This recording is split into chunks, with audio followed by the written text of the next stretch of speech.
Have you ever been in the middle of a workout and then you look over to your side, you see another athlete, and you think to yourself, man, even though they're moving kind of slow, somehow they still end up winning the workout, right? By the end, they still have a faster time than you do and then many others in the class. If you ever thought that for yourself, this video is definitely for you. I know I found myself in that position quite often.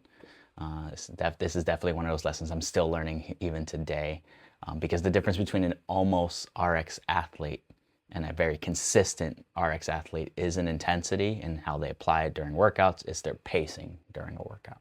There's always tends to be a little bit of confusion when it comes to this topic, right? Because most intermediate athletes think pacing means going slower.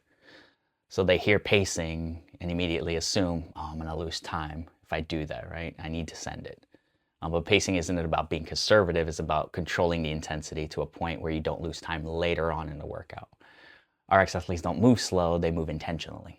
Now let's be clear here, intensity is definitely not the enemy in this case, because most of us tend to be very intense, especially in the middle of a workout. The difference is where that intensity though is going to show up in the workout. Most almost RX athletes express intensity by starting fast, hanging on a little too long, and refusing to break. Whereas a more experienced RX athlete who does it consistently, they express intensity by staying composed, protecting their mechanics above all else, and making early decisions before things go haywire. They're both working hard. There's no question about that. Only one of them, though, can repeat it over and over again. And there's something to be said about that, right? Why does pacing feel so hard for an intermediate level athlete? It could be a number of reasons. You don't fully trust your engine. It tends to be the main one. Skills under fatigue start to kind of fade. You don't trust your skills under that kind of fatigue. And you don't trust your ability to recover mid-workout, or at least you're not sure how to. So when the clock starts, you start to race. And for us, racing feels like control. But what's actually happening here is that your heart rate is spiking early, maybe a little earlier than you want it to. Breathing starts to get chaotic and out of control. Skills degrade faster, and decision making starts to go out the window and disappears completely. That's not intensity, that's just panicking.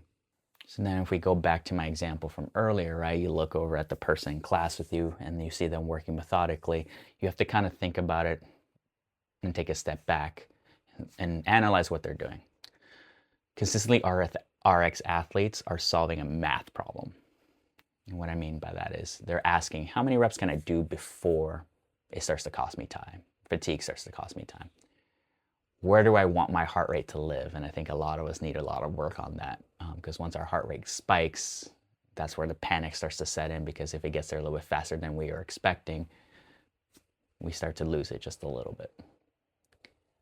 And then they start to kind of calculate how much rest lets them move faster afterward, right? What kind of keeps me consistent, being very deliberate on the rest that they take every single time. They're not guessing mid-workout. They've already decided this before going into the workout, when they'll break, when they'll breathe, how they'll transition, and how they look to kind of remain calm, and calm is a planned thing. Now, something we have to think about is pacing isn't necessarily about speed. It's more about oxygen management than anything else.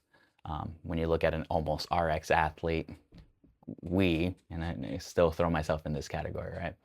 We tend to hold our breath a little too long, tend to forget when to start breathing, especially late in the workout.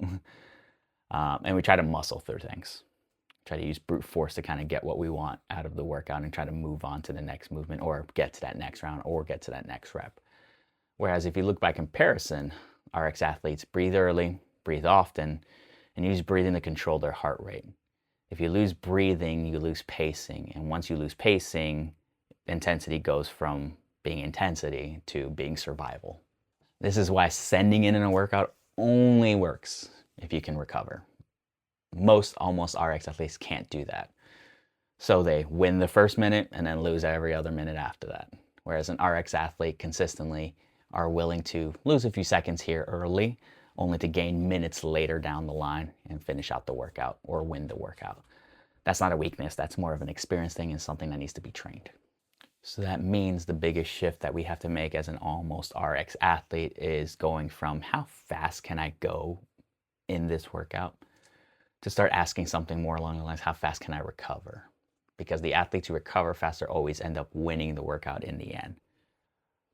I've said this in a lot of my classes, that the kind of almost truest sign of fitness is how quickly you can get your heart rate out of control, right? You hit the intensity, you're laying on the floor, you're sweating, you're breathing, but then we've all seen those athletes like 2-3 minutes later, suddenly they're sitting up, pop right up, and it's like nothing ever happened. So that ability to recover is something that we need to train. And that's the almost RX gap. It's not about strength, and not necessarily. It's not necessarily about fitness. It's more about the decision-making process under fatigue. Pacing is a skill, and like any skill, it needs to be trained.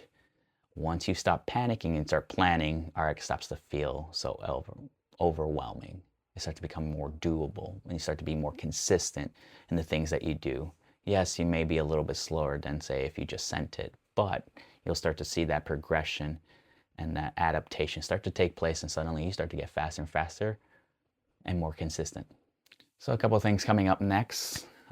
In the next couple of videos, we're going to be talking about why your engine might not actually be the problem, and how skills like pacing, breathing often mask themselves as conditioning issues. If RX feels close but inconsistent, subscribe. We're closing the gap in a smart way. I'll see you next time.